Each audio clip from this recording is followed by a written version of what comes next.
ಕಾಡಿನ ಬಳಿ ಇರುವ ಒಂದು ಊರಲ್ಲಿ ಕಿಂಗಿಣಿ ಎಂಬುವ ಒಂದು ಹಸುವು ಇತ್ತು. ಕಿಂಗಿಣಿ ನೋಡಕ್ಕೆ ತುಂಬಾ ಸುಂದರವಾಗಿತ್ತು ಮತ್ತು ತುಂಬಾ ದೊಡ್ಡ ಸೋಂಬೇರಿ. ಅರೆ, ಬೆಳಗಾಗ್ಬಿಡ್ತು, ನಾನೀಗ ಎದ್ದೊಳ್ಬೇಕು.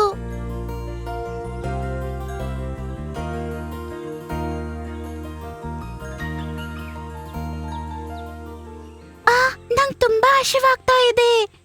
ನಾನು ನದಿಯ ಬಳಿ ಹೋಗಿ ಅಲ್ಲಿರುವ ಹುಲ್ಲನ್ನು ತಿಂತೀನಿ. ಅಲ್ಲಿರುವ ಹುಲ್ಲು ತುಂಬಾನೇ ರುಚಿಯಾಗಿರುತ್ತೆ. ಹಾ, ಅದ್ರ ಬಗ್ಗೆ ಯೋಚನೆ ಮಾಡಿದ್ರೇನೆ ಈಗ್ಲೇ ತಿನ್ಬೇಕನ್ನಿಸ್ತಿದೆ.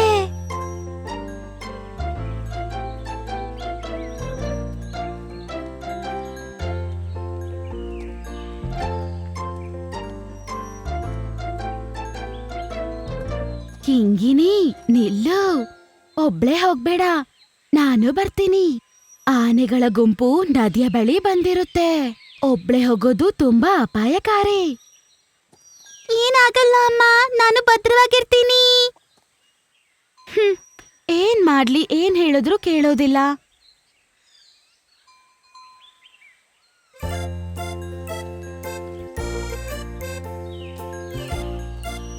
ನನಗೆ ಆ ಕುಂಜನಿಲ್ಲೆಲ್ಲೂ ಕಾಣಿಸ್ತಾ ಇಲ್ಲ. ಬೆಳಗಾಯ್ತಲ್ವಾ, ಅವನೇನ್ ಇನ್ನೂ ಎದ್ದಿಲ್ವಾ?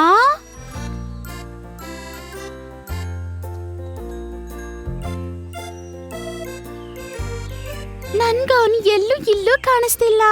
ನಾನು ಅವನ್ ಮನೆಗೆ ಹೋಗಿ ಅವನ್ನ ಕರ್ಕೊಂಡ್ ಬರ್ತೀನಿ. ಕಿಂಗಿಣಿ ಕರು ಮತ್ತೆ ಕುಂಜನ್ ಎಂಬುವ ಒಂದು ಇರುವೆ ಅದರ ತುಂಬಾ ಒಳ್ಳೆ ಸ್ನೇಹಿತೆ ಆಗಿದ್ಲು. ಕುಂಜ, ಕುಂಜ, ಬೇಗ ಆಚೆ ಬಾ, ನಾವ್ ಹೋಗ್ಬೇಕಲ್ವಾ?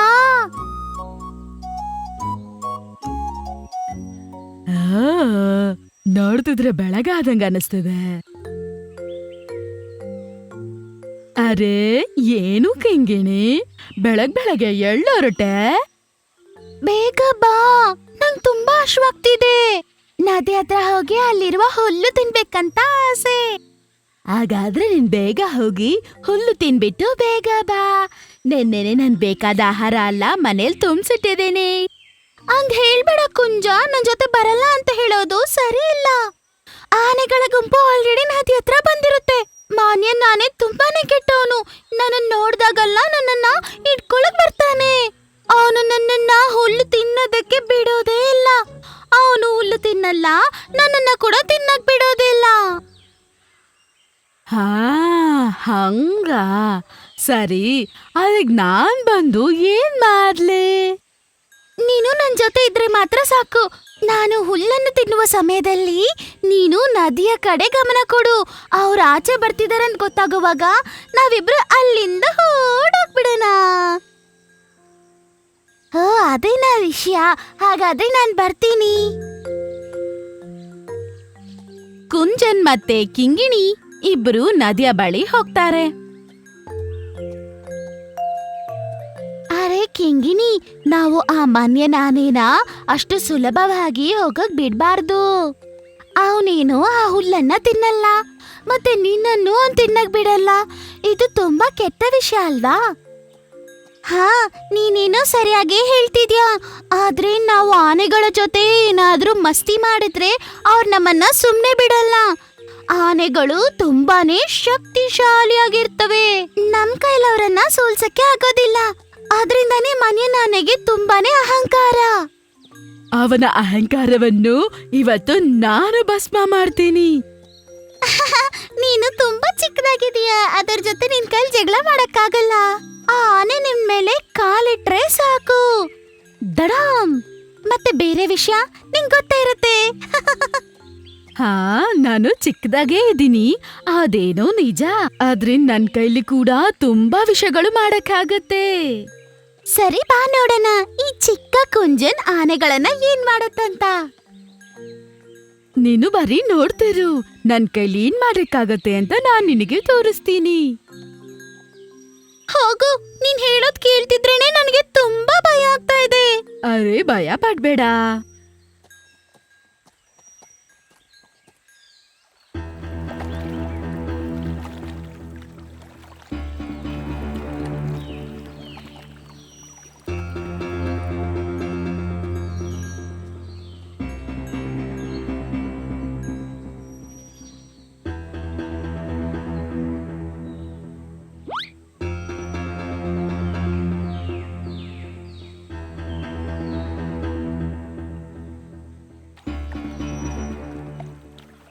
ಅಲ್ಲಿ ಕಿಂಗಿನಿ ಹುಲ್ ತಿಂತಾ ಇದೀಯಾ?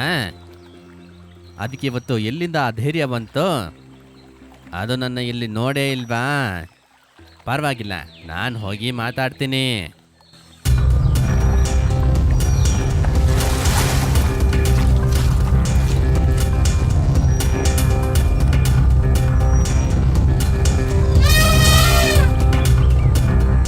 ಅರೇ ನೋಡು, ನಮ್ಮನ್ನ ನೋಡ್ಬಿಟ್ಟ.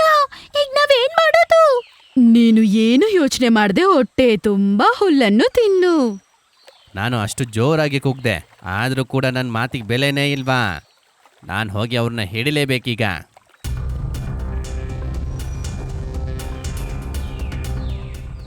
ಮನ್ಯನ್ ಜೊತೆ ನಾನ್ ಮಾತಾಡ್ತೀನಿ. ಮನ್ಯ, ಅಲ್ಲೇ ಇರು. ಕಿಂಗಿನಿ ಯಾವಾಗ್ಲೂ ನಿನ್ನ ಹಿಂಸೆ ಮಾಡೇ ಇಲ್ಲ. ಹಂಗಿದ್ದಾಗ ಕಾರಣನೇ ಇಲ್ದೆ ನೀನ್ ಯಾಕೆ ಯಾವಾಗ್ಲೂ ಅದಕ್ಕೆ ಹಿಂಸೆ ಕೊಡ್ತೀಯಾ? ಇದೆಲ್ಲ ಹೇಳೋದಕ್ಕೆ ನೀನ್ ಯಾರು? ನಾನು ನಿನ್ ಮೇಲೆ ಕಾಲಿಟ್ರೆ ಹಾಗೆ ಚಟ್ನಿ ಆಗ್ಬಿಡ್ತೀಯ. ನಿಂಗೆ ಜೀವದ ಮೇಲೆ ಆಸೆ ಅಂತ ಇದ್ರೆ ನಮ್ಮಿಬ್ರ ಮಧ್ಯ ನೀನು ಬರ್ಲೇಬಾರ್ದು.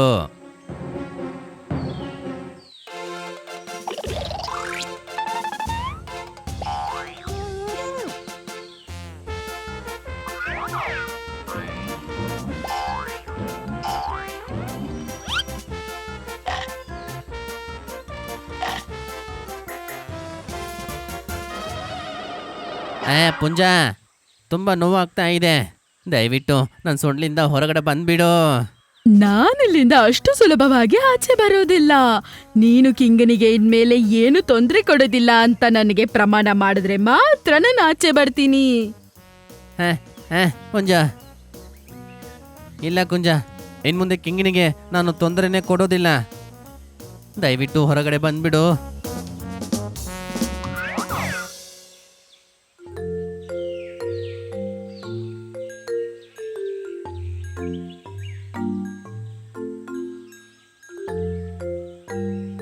ಮನಿಯಾ, ನೀನು ಶಕ್ತಿಶಾಲಿ.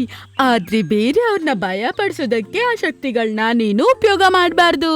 ನಿನ್ನ ಶಕ್ತಿಗಳನ್ನು ಬೇರೆಯವರಿಗೆ ಸಹಾಯ ಮಾಡೋದಕ್ಕೆ ನೀನು ಉಪಯೋಗಿಸ್ಕೋಬೇಕು.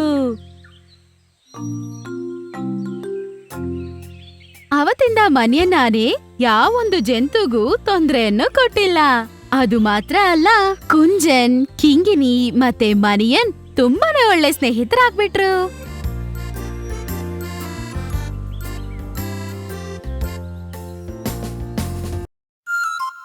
ಒಂದಿನ ನದಿಯ ಪಕ್ಕದಲ್ಲೇ ಇದ್ದಂತ ಒಂದು ಮಾವಿನ ಮರದಲ್ಲಿ ಹಸಿರು ಗಿಳಿ ಮತ್ತೆ ಒಂದು ಅಳಿಲು ಸ್ನೇಹಿತರು ಅವು ಮಾತಾಡ್ತಾ ಕೂತಿದ್ವು. ಹಸಿರು ಗಿಣಿಯೇ, ನೀನ್ ನನಗೆ ಬಾಳೆನ್ ತೋಟ ತೋರಿಸ್ಲಿಲ್ಲ. ನೀನ್ ಬಾಳೆನ್ ತಿನ್ನಕ್ ಹೋಗ್ಲಿಲ್ವಾ? ಅಲ್ಲಿಗೆ ನಾನು ಇವಾಗ ಹೋಗ್ತಿದ್ದೀನಿ ಗೆಳೆಯ. ಅಲ್ಲಿರೋ ಬಾಳೆಹಣ್ಣು ತೋಟದಲ್ಲಿ ಅಲ್ಲಿ ಬಾಳೆಹಣ್ಣಿನ ಗೊನೆಗಳಿದಾವೆ. ಅದನ್ನ ನಿನ್ ಹತ್ರ ಹೇಳ್ ಹೋಗ್ಬೇಕಂತ ಬಂದೆ. ಹೌದಾ? ಹಾಗಾದ್ರೆ ಇವತ್ತು ನಾನು ನಿನ್ ಜೊತೆ ಆ ಜಾಗ ನೋಡಕ್ ಬರ್ತೀನಿ. ಆ ಸಮಯದಲ್ಲೇ ಅವರಿಬ್ರು ಅಲ್ಲಿದ್ದಂಥದನ್ನ ನೋಡಿದ್ರು. ಒಂದು ನದಿಯಲ್ಲಿ ಅದೇ ಸಮಯಕ್ಕೆ ಇರುವೆ ಒದ್ದಾಡ್ಕೊಂಡ್ ಬರ್ತಿತ್ತು. ನೀರಲ್ಲಿ ಮುಳುಗ್ ಹೋಗ್ತಿದ್ದಂತ ಇರುವೆ ಒದ್ದಾಡ್ಕೊಂಡೇ ಬರ್ತಾ ಇತ್ತು. ಅದನ್ನ ನೋಡಿದಂತ ಹಸಿರುಗಿಳಿ ಅಲ್ಲಿಂದ ಹಾರ್ಕೊಂಡು ಬಂದು ಆ ಇರುವೆ ಹತ್ರಕ್ಕೆ ಬಂತು. ಜೀವ ಕಾಪಾಡ್ಕೊಳಕ್ ಹೋರಾಡ್ತಿದ್ದ ಇರುವೆನ್ ಕಂಡು ಆ ಗಿಣಿ ತುಂಬಾ ಆತಂಕ ಪಡ್ತು.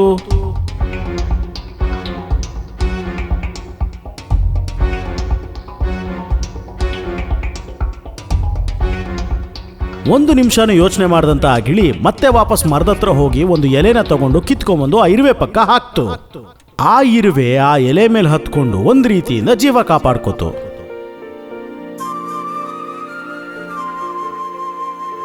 ತುಂಬಾ ಸುಸ್ತಾಗಿದ್ದ ಆ ಇರುವೆನ ಎಲೆ ಸಮೇತ ಎತ್ಕೊಂಡು ಹಾರ್ಕೊಂಡು ಹೋಗಿ ಅದರ ಜಾಗಕ್ಕೆ ಅದನ್ನ ಬಿಡ್ತು.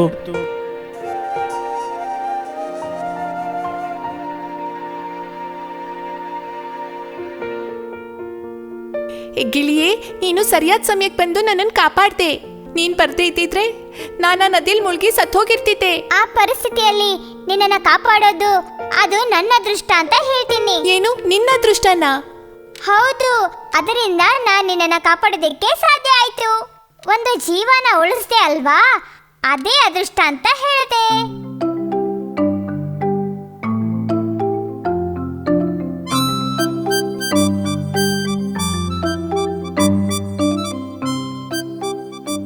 ಇರುವೆ, ನೀನ್ ಹೇಗೋಗಿ ಆ ನದಿಲ್ ಬಿದ್ದೆ? ಅಲ್ಲಿ ಗೂಡಿದ್ದಂತಹ ಮರದಲ್ಲಿ ಜೇನನ ಹೀರಣ್ಣ ಅಂತ ಹೋಗಿ ಹತ್ತದೆ. ಆ ಸಮಯದಲ್ಲಿ ನನ್ನ ಕಾಲ್ ಜಾರ್ತು, ಹಾಗೆ ನದಿಲ್ ಬಿದ್ದು ಹೋಗ್ಬಿಟ್ಟೆ ನಾನು. ಜ್ಞಾನ ಇಲ್ದರೆ ಮರ ಹತ್ತಿ ನಡೆದ್ರೆ ಹೀಗೇನೆ ಆಗೋದು. ಏನೇ ಆದ್ರೂ ಆ ಗಿಳಿ ನಿನ್ನ ಈ ಸಮಯದಲ್ಲಿ ನೋಡ್ಲಿಲ್ಲ ಅಂದ್ರೆ ನದಿಲ್ ಬಿದ್ದಿದ್ ನೀನು ಕಡಲು ತೀರಕ್ಕೆ ಹೋಗಿ ಸೇರ್ಬಿಡ್ತಿದ್ದೆ. ಗಿಳಿಯೇ, ಈ ಸಹಾಯನ ನನ್ನ ಜೀವನ ಪೂರ್ತಿ ಮರೆಯೋದಿಲ್ಲ. ಇದಕ್ ಬದಲಾಗಿ ಯಾವತ್ತಾದ್ರೂ ಒಂದಿನ ಖಂಡಿತ ನಿನಗೆ ಸಹಾಯ ಮಾಡ್ತೀನಿ. ಸಹಾಯ ಮಾಡ್ತೀಯಾ? ನೀನೊಂದು ಚಿಕ್ಕ ಇರುವೆ. ಮಳೆಗಾಲ ಚಳಿಗಾಲ ಬಂದ್ರೆ ಆ ಗಾಳಿಲಿ ತೂರ್ಕೊಂಡು ಹೋಗ್ತೀಯಾ. ಹಸಿರು ಗಿಳಿಗೆ ನೀನ್ ಸಹಾಯ ಮಾಡ್ತೀಯಾ? ಸುಮ್ನೆ ಕಾಮಿಡಿ ಮಾಡಿದರೆ ಹೋಗು. ಇಲ್ಲೋಡು ಅಲಿಲು, ಈ ರೀತಿ ಸಲೀಸಾಗಿ ಯಾರ ಹತ್ರನೂ ಮಾತಾಡಬಾರ್ದು. ಇಲ್ಲೋಡು ಇರುವೆ, ಇವತ್ತಿನಿಂದ ನಾವೆಲ್ಲರೂ ಸ್ನೇಹಿತರಾಗಿ ಇರೋಣ. ಆ ರೀತಿ ಹೇಳ್ಬಿಟ್ಟು ಆ ಗಿಳಿ ಅಲ್ಲಿಂದ ಹಾರ್ ಹೋಯ್ತು. ಅಳಿಲು ಕೂಡ ಪಕ್ಕದಲ್ಲೇ ಇದ್ದ ಮರಕ್ಕೆ ಓಡ್ ಹೋಯ್ತು. ಒಂದು ದಿನ ಆ ಜಾಗಕ್ಕೆ ಒಬ್ಬ ಬೇಟೆಗಾರ ಬಂದ. ಬೇಡನ ಕೆಲಸ ಏನು? ಬೇಟೆ ಆಡೋದಲ್ವಾ. ಬೇಟೆ ಆಡೋದಕ್ಕೆ ಏನಾದ್ರೂ ಸಿಗುತ್ತಾ ಅಂತ ಹುಡುಕೊಂಡು ಬಂದ ಅವನಿಗೆ ಮರದ ಮೇಲೆ ಕೂತಿದ್ದ ಹಸಿರು ಗಿಳಿ ಕಣ್ಣಿಗೆ ಬಿತ್ತು. ಕೂಡ್ಲೆ ಏನ್ ಮಾಡ್ದ ಗೊತ್ತಾ? ಬಿಲ್ಲು ಬಾಣ ಹಿಡಿದು ತಯಾರಾಗಿ ನಿಂತ್ಕೊಂಡ್ಬಿಟ್ಟ.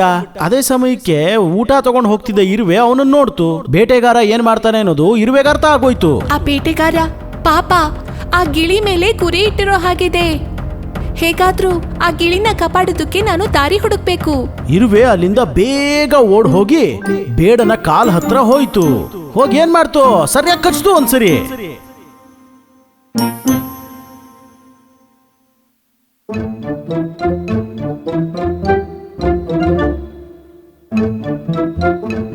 ಹೇಗೂ ಒಂದು ಇವತ್ತು ಆ ಗಿಳಿನ ನಾನು ಕಾಪಾಡಿದ್ನಲ್ಲ. ಇಲ್ಲಿ ನೋಡು ಇರುವೆ, ದಯವಿಟ್ಟು ನನ್ನ ಕ್ಷಮಿಸು. ಅವತ್ತು ನಿನ್ನ ತುಂಬಾ ಆಡ್ಕೊಂಡ್ಬಿಟ್ಟೆ. ಅದಕ್ಕೆ ನಾನಿವತ್ತು ಕ್ಷಮೆ ಕೇಳ್ತಿದ್ದೀನಿ. ಅದೆಲ್ಲ ಪರವಾಗಿಲ್ಲ ಗೆಳೆಯ.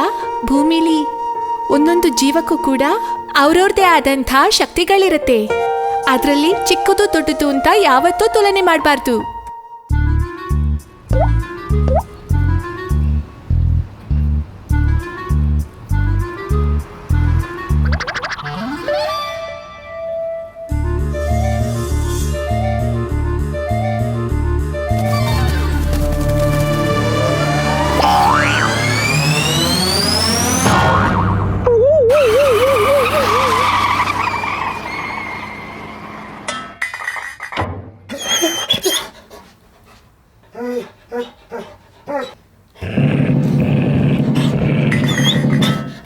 ಅರೆ, ಇದು ಆಚೆ ಬರ್ತಿಲ್ವಲ್ಲ. ಇದನ್ ಬಿಟ್ಟು ಹೋಗಕ್ಕೂ ನಂಗ್ ಮನ್ಸಿಲ್ಲ. ನೀನೇನ್ ಮಾಡ್ತಿದ್ಯಾ? ಏನು ಗಟರ್ ಒಳಗಡೆ ತುಮುಕ್ತಿದ್ಯಾ? ಇಲ್ ನೋಡು, ಮೂಳೆ ಮುರಿದು ಹೋಗಿರೋ ನನ್ನನ್ನ ಈ ತರ ಕಿಂಡಲ್ ಮಾಡೋದು ಒಳ್ಳೇದಲ್ಲ. ಮೂಳೆ ಮುರಿದೋಗಿದ್ಯಾ? ಯಾರ್ದು? ನನ್ ಮೂಳೆನೆ. ಮೂಳೆ ಮುರಿದ್ಮೇಲೂ ಕೂಡ ನಿನಗೆ ಏನೂ ಆಗಿಲ್ಲ. ಅರೆ, ಏನ್ ಹೇಳ್ತಿದ್ಯಾ ನೀನು? ಅಯ್ಯೋ, ನನ್ ಶರೀರದಲ್ಲಿರೋ ಬೋನ್ ಅಲ್ಲ. ಇಷ್ಟೊತ್ತು ನಾನು ಅಗಿತಿದ್ನಲ್ಲ, ಆ ಮೂಳೆ ಇಲ್ಲಿ ಸಿಗಾಕೊಂಡಿದೆ ನೋಡು. ನೋಡು, ತುಂಬಾ ಹೊತ್ತಿಂದ ಇದನ್ ತೆಗಿಯಕ್ಕೆ ತುಂಬಾ ಟ್ರೈ ಮಾಡ್ತಿದ್ದೀನಿ.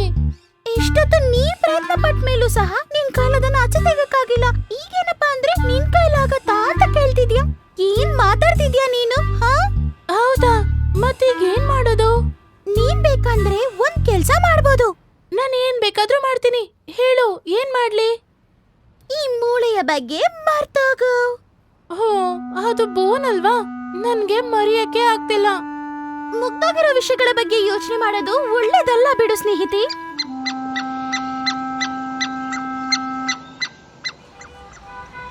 ಏನಾಯ್ತು? ನಿಮ್ಮಿಬ್ರ ಮಧ್ಯೆ ತುಂಬಾ ದೊಡ್ಡ ಜಗಳ ಆಗಿರೋ ತರ ಕಾಣ್ತಿದೆ. ನನ್ನ ಹಂತ ಬುದ್ಧಿವಂತೆ ಖಂಡಿತ ನಿಮ್ಮಿಬ್ರಿಗೂ ಸಹಾಯ ಮಾಡ್ಬೋದು. ಅದು ಏನಾಯ್ತಂದ್ರೆ, ಇವಳು ತಂದಿರುವ ಆ ಮೂಳೆ ಅದು ಈ ಗಟ್ಟರೊಳಗಡೆ ಸಿಕ್ಕಾಕೊಂಡಿದೆ. ಅದನ್ನ ತೆಗಿಯಕ್ಕಾಗ್ತಿಲ್ಲ. ಅದಕ್ಕೆ ಓ, ಇದೇ ವಿಷಯನಾ? ಅದ್ರಲ್ಲೇನಿದೆ, ಈ ತರ ವಿಷಯಗಳು ಅವಾಗವಾಗ ನಡೀತಾನೆ ಇರುತ್ತೆ. ನಾನ್ ಕೂಡ ತುಂಬಾ ದಿನಗಳ ಹಿಂದೆ ಒಂದು ಹಿಲಿನ ಹಿಡ್ಕೊಂಡಿದ್ದೆ. ಅದು ಕೂಡ ಈ ತರ ಗಟ್ಟರಲ್ಲಿ ಬಿತ್ತೋಯ್ತು. ನಾವು ಕಷ್ಟಪಟ್ಟು ದುಡ್ದಿರೋ ವಿಷಯ ಈ ತರ ಸಿಗದೆ ಹೋದ್ರೆ ಆ ದುಃಖನ ಸಹಿಸ್ಕೊಳ್ಳೋದು ತುಂಬಾನೇ ಕಷ್ಟ ಆಗತ್ತೆ. ದೋಸ್ತ್, ನನ್ ದುಃಖ ನಿಂಗೆ ಅರ್ಥ ಆಗ್ತಿದೆ ಅಲ್ವಾ? ಈ ಮೂಳೆನ ತೆಗಿಯಕ್ಕೆ ನೀನ್ ನನ್ಗೆ ಹೆಲ್ಪ್ ಮಾಡ್ತೀಯಾ? ನಾನ್ ಟ್ರೈ ಮಾಡ್ತೀನಿ.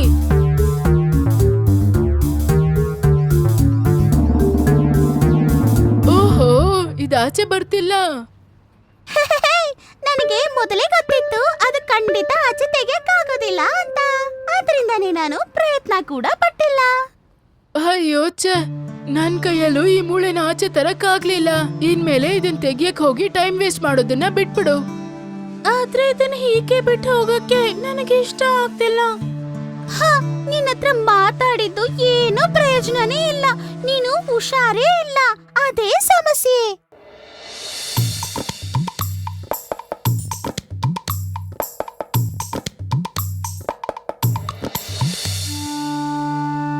ಅರೆ ಪಪ್ಪಿ, ಏನಾಯ್ತು ನಿಂಗೆ? ಅದು ನನ್ ಮೂಳೆ ಇಲ್ಲಿ ಸಿಗಾಕೊಂಡಿದೆ. ಯೋಚನೆ ಮಾಡ್ಬೇಡ, ನಾನ್ ಸಹಾಯ ಮಾಡ್ತೀನಿ. ನೀನು ನೀನ್ ಸಹಾಯ ಮಾಡ್ತೀಯಾ? ಇದನ್ನ ನೀಡೋದಕ್ಕೆ ನೀನು ಎಷ್ಟು ದೊಡ್ಡ ಮೂರ್ಖ. ನಾವು ನಿಮಗಿಂತ ಶಕ್ತಿಶಾಲಿ ಆಗಿರ್ತೀವಿ, ನಮ್ ಕೈಯಲ್ಲೇ ಮಾಡಕ್ಕಾಗಿಲ್ಲ. ನೀವು ಚಿಕ್ಕ ಚಿಕ್ಕ ಇರುವೆ, ನೀವ್ ಮಾಡ್ತೀರಾ? ಆದ್ರೂ ಕೂಡ ಒಂದ್ಸಲ ಪ್ರಯತ್ನ ಪಡ್ತೀವಿ ನಾವು. ಆಹಾ, ಮಾಡಿ ಮಾಡಿ. ನಾನಂತೂ ಇನ್ನೊಂದು ಬುದ್ಧಿ ಇಲ್ದೇ ಇರೋ ಮುಟ್ಟಾಳ್ರನ್ನ ನೋಡ್ತೀನಿ ಅಂತ ಅನಿಸ್ತಿದೆ. ಸ್ನೇಹಿತರೆ, ನಿಮ್ಮ ಬಲವನ್ನೆಲ್ಲ ಉಪಯೋಗಿಸಿ ಅದನ್ನ ಹಿಡ್ಕೊಳ್ಳಿ. ನಾವು ನಮ್ಮ ಪೂರ್ತಿ ಶಕ್ತಿಯನ್ನು ಉಪಯೋಗಿಸಿ ಅದನ್ನ ಹಿಡ್ಕೋತೀವಿ.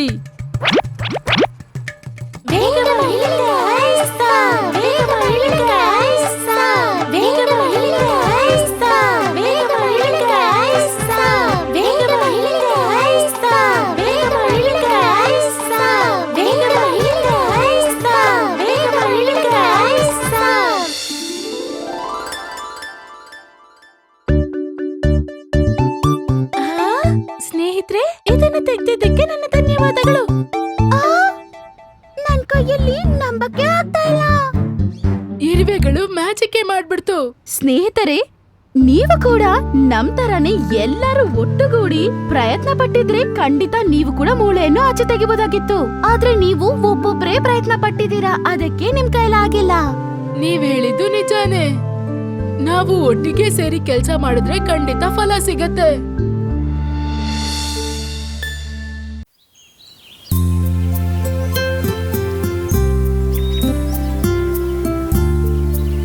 ಒಂದು ಕಾಲದಲ್ಲಿ ಒಂದು ಊರಿನಲ್ಲಿ ಹೂಗಳಿಂದ ತುಂಬಿಕೊಂಡಂಥ ಒಂದು ಸುಂದರವಾದ ಕಾಡಿತ್ತು. ಅಲ್ಲಿ ಹಲವಾರು ವಿಧವಾದ ಹೂಗಳು, ಗಿಡಗಳು ಇದ್ದ ಕಾರಣ ಆ ಜಾಗನೇ ಸುಂದರವಾಗಿತ್ತು. ಹಾಗಾಗಿ ನೂರಾರು ಸಣ್ಣ ಸಣ್ಣ ಜೀವಗಳು ಅಲ್ಲಿ ಬದುಕ್ತಾ ಇದ್ವು.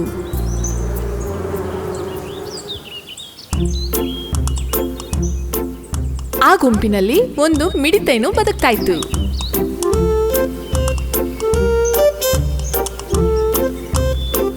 ಯಾವಾಗ್ಲೂ ಸೋಂಬೇರಿಯಾಗಿ ನಿದ್ದೆ ಮಾಡ್ಕೊಂಡೇ ಇರ್ತಿದ್ದ.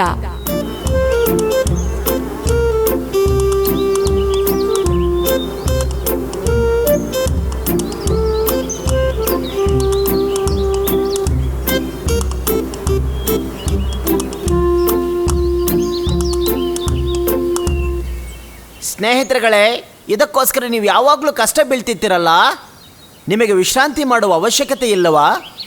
ಇಲ್ಲಿ ನೋಡು ಗೆಳೆಯ, ವಿಶ್ರಾಂತಿ ಇಲ್ಲೇ ಕೆಲಸ ಮಾಡ್ತಿದೀವಿ ಅಂದ್ರೆ ಮಳೆಗಾಲ ಬೇಸಿಗೆಗಾಲ ಬಂದಾಗ ಅದ್ರ ತಕ್ಕ ಊಟ ಸಿಗತ್ತೆ. ಈ ಜೀವ ಇರುವುದೇ ಸಂತೋಷವಾಗಿರಕ್ಕೆ. ನೀವು ಒಳ್ಳೆ ಮೂರ್ಖ ಥರ ಕಾಣಿಸ್ತಿದ್ದೀರಲ್ಲ. ಜೀವನ ಹೇಗೆ ಅನುಭವಿಸ್ಬೇಕಂತ ನಿಮ್ಗೆ ಗೊತ್ತಾಗ್ತಿಲ್ಲ.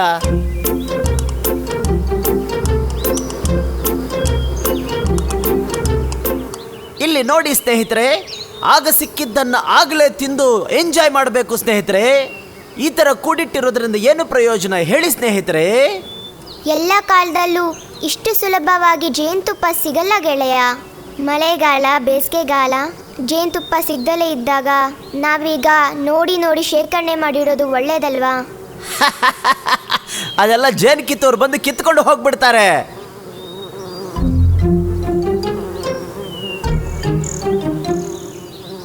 ಗೆಳೆಯರೇ, ಆ ಮಿಡತೆ ಹೇಳಿದ್ದು ನೀವೆಲ್ಲ ಕೇಳಿಸ್ಕೊಂಡ್ರಾ? ಹಾ, ಕೇಳಿಸ್ಕೊಂಡ್ವಿ. ಅದೆಲ್ಲ ಈ ಕಿವಿಯಲ್ಲಿ ಕೇಳಿಸ್ಕೊಂಡು ಈ ಕಿವಿಯಿಂದ ಬಿಡ್ಬೇಕು. ಒಳ್ಳೆ ಕಾಲ ಬಂದಾಗ ಆಹಾರ ಸೇರಿಸಿಡ್ಬೇಕು. ಮಳೆಗಾಲ ಮತ್ತೆ ಬೇಸಿಗೆಗಾಲ ಬಂದಾಗ ನಮಗೆ ಊಟದ ಸಮಸ್ಯೆ ಇರೋದಿಲ್ಲ. ಆ ಮಿಡತೆ ತುಂಬಾ ಅಹಂಕಾರದಿಂದ ನಡ್ಕೊಳ್ತಿದೆ. ಅವನಿಗೆ ಆ ಸದ್ಯಕ್ಕೆ ಊಟ ಸಿಕ್ಕಿದ್ರೆ ಸಾಕು. ಅವನಿಗೆ ನಾಳೆ ಏನ್ ನಡೆಯುತ್ತೆ ಅನ್ನೋ ಚಿಂತೆನೇ ಇಲ್ಲ. ಅದಕ್ಕೆ ಅವನಿಗೆ ಪ್ರತಿಫಲ ಬರಗಾಲ ಬಂದಾಗ ಗೊತ್ತಾಗುತ್ತೆ. ಹೌದೌದು, ಸೋಂಬೇರಿಗಳು ಎಲ್ಲಾ ವಿಷಯಕ್ಕೂ ನೆಪ ಮಾಡಿ ತಪ್ಪಿಸ್ಕೊಳ್ತಾರೆ. ಬರಗಾಲ ಬಂದಾಗ ಅವನ್ಗೆ ಸರಿಯಾಗಿ ಗೊತ್ತಾಗುತ್ತೆ. ಕಡೆಯಲ್ಲಿ ಒಳ್ಳೆ ಕಾಲ ಮುಗಿದು ಹೋಗಿ ಬರಗಾಲ ಶುರುವಾಗೋಯ್ತು.